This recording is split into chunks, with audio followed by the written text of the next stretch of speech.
Hello friends, Deepavali സ്പെഷ്യലായിട്ട് നമ്മളിന്ന് 2 sweets ആയിട്ടാണ് വന്നിട്ടുള്ളത്. ഒന്ന് രസഗുള, മറ്റത് രസ്മലായി. അപ്പോൾ നമുക്കിതെങ്ങനെ ഉണ്ടാക്കാമെന്ന് നോക്കാം. അപ്പോൾ ഇതിൻ്റെ ഫസ്റ്റ് സ്റ്റെപ്പ് എന്ന് പറയുന്നത് നമുക്ക് പാല് നന്നായിട്ടൊന്ന് തിളപ്പിച്ചെടുക്കണം. ഞാൻ ഇവിടെ 1.5 ലിറ്റർ പാലാണ് തിളപ്പിക്കാൻ പോണത്. പാലൊക്കെ നന്നായിട്ട് തിളച്ച് വന്നിട്ടുണ്ട്. ഇനി അടുത്തതായിട്ട് നമുക്ക് ഈ പാലൊന്ന് പിരിയിക്കണം. പാല് പിരിയിക്കാൻ വേണ്ടിയിട്ട് ഞാനിവിടെ നാരങ്ങാനീരാണ് യൂസ് ചെയ്തിട്ടുള്ളത്. വേണമെങ്കിൽ വിനാഗിരിയും യൂസ് ചെയ്യാം. 2 നാരങ്ങയുടെ നീരാണ് ഞാൻ ഇവിടെ എടുത്തിട്ടുള്ളത്.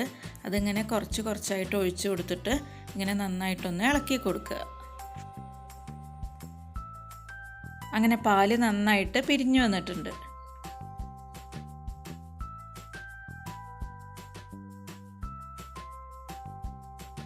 ഇനി ഇതിലേക്ക് 2 കപ്പ് തണുത്ത വെള്ളം ഒഴിച്ചു കൊടുക്കണം. ഈ രസഗുളയുടെ ബോൾസൊക്കെ റബ്ബർ പോലെ ആവാതിരിക്കാൻ വേണ്ടിയിട്ടാണ് തണുത്ത വെള്ളം നമ്മളിവിടെ ചേർത്ത് കൊടുത്തത്. ഇനി നമുക്കിതൊന്ന് അരിച്ചെടുക്കണം. അതിനായിട്ട് ക്ലീൻ ആയിട്ടുള്ളൊരു തുണി അരിപ്പേൻ്റെ മുകളിൽ വെച്ച് ഇതുപോലെ ഒഴിച്ചു കൊടുക്കുക.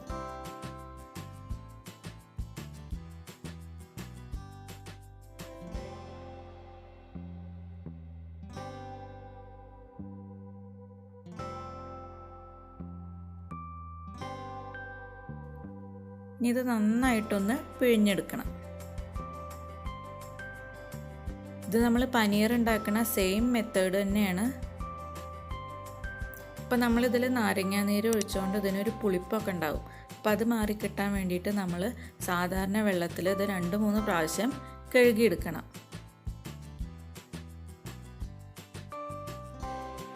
അങ്ങനെ ഈ പനീറൊക്കെ നന്നായിട്ട് കഴുകിയെടുത്തതിന് ശേഷം ഇതൊരു കിഴി പോലെ ആക്കിയിട്ട് 1/2 മണിക്കൂർ എവിടെയെങ്കിലും ഒന്ന് കെട്ടിത്തൂക്കി വയ്ക്കുക. ഈ പനീറൊക്കെ റെഡിയായി വരുമ്പോഴേക്കും നമുക്ക് രസ്മലായിക്ക് വേണ്ട റബ്ദി ഉണ്ടാക്കാം. ഇതിനായിട്ട് 1 ലിറ്റർ പാല് നന്നായിട്ടൊന്ന് ചൂടാക്കിയെടുക്കുക. ചൂടായതിന് ശേഷം 1/2 കപ്പ് പഞ്ചസാര ഇതിലേക്ക് ഇട്ട് കൊടുക്കുക.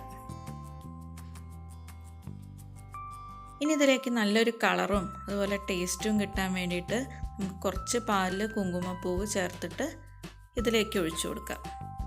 ഫ്ലെയിം നന്നായിട്ട് കുറച്ച് വെച്ചിട്ട് വേണം ഈ റബ്ദി ഉണ്ടാക്കിയെടുക്കാൻ. അതുപോലെ പിസ്തയും ബദാമും ചെറിയ കഷ്ണങ്ങളായിട്ട് അരിഞ്ഞിട്ട് അതും കൂടെ ഇട്ട് കൊടുക്കുക.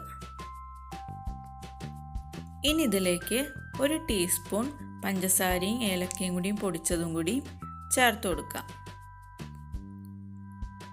ഇനി ഇത് ലോ ഫ്ലെയിമിലിട്ട് ഇതൊന്ന് പകുതിയായിട്ട് കുറുകി വരണം. അങ്ങനെ നമ്മുടെ റബ്ദി ഇവിടെ റെഡി ആയിട്ടുണ്ട്. ഇനി നമുക്കിതൊന്ന് ചൂടാറിയതിന് ശേഷം 1 മണിക്കൂർ ഫ്രിഡ്ജിൽ വെക്കാം. അങ്ങനെ 1/2 മണിക്കൂർ കഴിഞ്ഞു. ഇനി നമുക്കിതൊന്ന് തുറന്നു നോക്കാം. അങ്ങനെ നമ്മുടെ പനീർ ഇവിടെ റെഡി ആയിട്ടുണ്ട്. ഇതിലധികം വെള്ളം കൂടാനും പാടില്ല, അതുപോലെ തന്നെ വല്ലാതെ ഡ്രൈ ആയിട്ട് ഇരിക്കാനും പാടില്ല. ഇനി ഇത് ഇതുപോലെ ഒന്ന് സെപ്പറേറ്റ് ചെയ്തിടാം.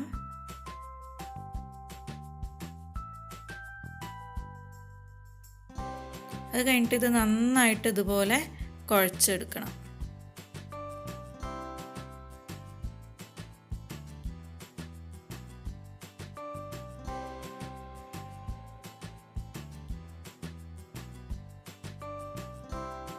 അപ്പോൾ ഇത് നന്നായിട്ട് കുഴച്ചെടുത്തിട്ടുണ്ട്.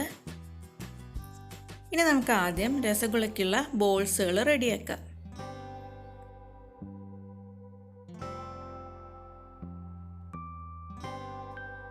ഇനി രസ്മലായിക്ക് വേണ്ടിയിട്ട് ആദ്യം ഇതൊന്ന് ബോളാക്കിയതിന് ശേഷം ഒന്ന് പ്രസ് ചെയ്ത് കൊടുക്കുക.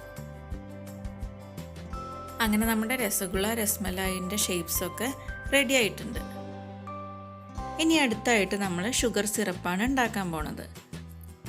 2 കപ്പ് ഷുഗറും 5 കപ്പ് വെള്ളമാണ് ഞാൻ ഇവിടെ എടുത്തിട്ടുള്ളത്. ഇത് നന്നായിട്ട് തിളച്ച് വരുമ്പോൾ ഈ ബോൾസൊക്കെ അതിലേക്ക് ഇട്ട് കൊടുക്കാം.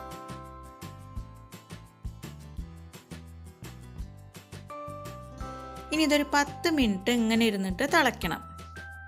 അപ്പോൾ നമുക്കിതൊന്ന് മൂടി വയ്ക്കാം. നമ്മൾ ഈ ബോൾസൊക്കെ ഇവിടെ ചെറിയ സൈസിലാണ് ഉരുട്ടിയിട്ടുള്ളത്. അതെന്താ വെച്ചാൽ ഇനി ഇതിൽ കിടന്നിട്ട് ഡബിൾ സൈസ് ആവും. അങ്ങനെ 10 മിനിറ്റ് കഴിഞ്ഞു. ഇനി നമുക്കിതൊന്ന് തുറന്നു നോക്കാം.